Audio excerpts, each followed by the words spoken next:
Yo, yo, yo, what is going on, my beautiful brothers and sisters, fellow radiators of love?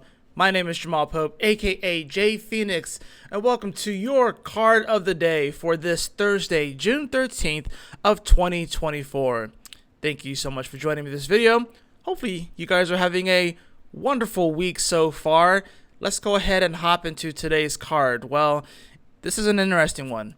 We actually have the Nine of Swords. The supporting card is actually that of the Eight of Cups, and both of these cards are actually in reverse. This is actually very positive. It actually is going to allow for a nice little breakthrough. So let me drill down. Now, the Nine of Swords, of course, talks about fears, anxieties. I call this the waking up from a nightmare card, waking up from a night terror. And as someone who has dealt with night terrors their entire life, of course, it's a lot better now. When I was younger, I had really bad night terrors, but I was able to overcome them for the most part by really teaching myself how to fight back within my dream states, but that's what I call this card. I call it the card of nightmares and terror and having the inability to move on. Now, the Eight of Cups upright is generally about being able to move on. What's interesting about that card is that all of the cups are upright. The liquid is still within those cups. And it's about being able to have the confidence to move forward, even if we have taken some sort of loss, that we are no longer pondering on said loss, that we can move forward confidently into new ventures, into new frontiers, and we can start over again. Now, these cards are reversed for today. So this is interesting. This is like a two-part thing. The Nine of Swords in reverse is actually giving us the confidence to be able to face our fears, to address our fears, to see if those fears, if there's any validity to those fears, or are we kind of falling for an illusion, if you will? Are we falling for a trap, if you will? The Eight of Cups in reverse actually does speak to the inability to move on, though. So I think what we're really looking at here is that now we are actually confronting the fear of actually moving on. We are actually facing the fear of letting go. So you may ask yourself today, are there some things that I need to let go of today? You actually have the capability of actually facing these things head on today. That you're no longer afraid. You're able to kind of put things into context. You're able to actually look at things a little bit more objectively with this sort of energy. Now, the moon does spend the day in Virgo, right? This moon will oppose Saturn, right? Whenever the moon goes into Virgo, we are definitely a lot more concerned about the day-to-day reality, facts. We tend to think a little bit more whenever the moon comes here. We also tend to be a little bit more picky about our energy, maybe be picky about the people that we keep company with. We may be a little bit nitpicky as well, as far as, wanting all the finer details to be perfect. But this is opposing Saturn.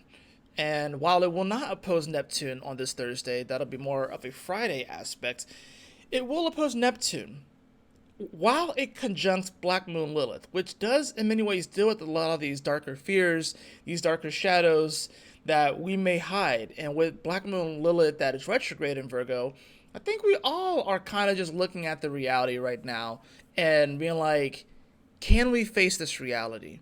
Can we face our shadows? Can we face the toxins that we have perpetuated on each other, be physically, emotionally, mentally, especially mentally, being that this is Virgo? Are we willing to face these things? Nine of Swords in reverse is saying that we can actually overcome the fear of actually looking these things in the face. But the Eight of Cups in reverse is also saying that, you know what, we have to address that maybe there are some things that we are emotionally holding on to, that we aren't necessarily ready to let go of. And maybe we ask ourselves, why? Why is it that we are still holding on to these things? At least we have the courage to actually confront these shadows and confront these, I don't know, I guess it really depends upon what's going on in your life. These issues, these ideas. I would say it's probably more so confronting the idea of what you feel is going to be perfect. And mainly that has a lot to do with this moon that is going to be coming into the first quarter square to the sun. into all this Gemini energy, and of course the Sun, Mercury, and Venus building up to the square with Neptune. So we have a lot of mutable energy right now. We have a lot of edgy energy right now. So it can feel rather intense. And I think with the Nine of Swords in reverse, it's almost like we have woken up from a bit of a bad dream. But we are still kind of subconsciously kind of attached to a lot of the things within that nightmare via the Eight of Cups in reverse.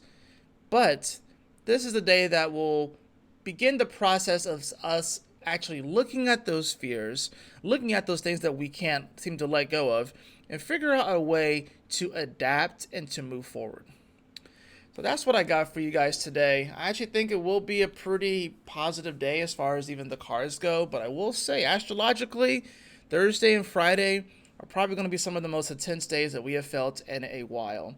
And I don't say that lightly. I really do think that the events that are going to take place Thursday and Friday, probably throughout the weekend, it's going to take us some time to emotionally process these things. But just know that you are strong and you have the capability to move through anything. And you came here for a reason. Things seem very, very crazy right now, I know, in the world, but you definitely have the capability of making through. So that's what I have for you guys for this card of the day. I trust that this message will assist you on your journey. If you'd like to know more, of course, about this week's transits, be sure to check out my Cosmic Convergence that I filmed. It's definitely a good one. It is long. It's an hour and 30 minutes, but honestly, I go very deep and I talk a lot about what's going to be happening this week and how you can prepare for it. So, but anyways, y'all take care. Stay blessed. Have a wonderful Thursday. I will see y'all on the next video. Peace.